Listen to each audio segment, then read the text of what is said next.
طاجين السلق ولا غراتان تاع السلق بطريقه صحيه وبنينه. ما كاينش اللي ياكل هاد لو غراتان وما يطلبش الوصفه. جيبوا ربيطه تاع السلق، غسلوها ونقوها مليح، حطوها في مقله، دبلوها في شويه زيت زيتون حتى يدبل كامل، حطوه دو كوتي. وفي مقله نحط زيت زيتون، زبده، بصله كبيره مقطعه، نص در تاع الدجاج، تبلوه كيما حبيتو، ملح فلفل الكحل، توابل الدجاج اللي حبيتو، كركم، زنجبيل، اعشاب عطريه. خلو يتحمص مليح هذاك البصل مع هذاك لو بولي، يتحمص يعني حتى ياخذ لون غامق. من بعد نمرقوه مليح، نغطوه عليه ونخلو هذاك الدجاج يطيب تري بيان.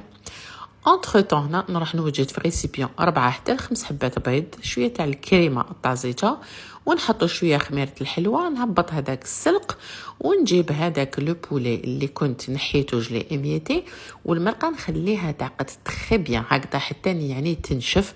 نزيدها على هذا الخليط، ونبغي لو مول تاعي اللي يروح لو فور، نهبط فيه كامل هاد لاباري، نرش عليها شويه تاع الجبن، انا درت غودا ولا موتزاريلا، دخلوها الفرن طيب مليح.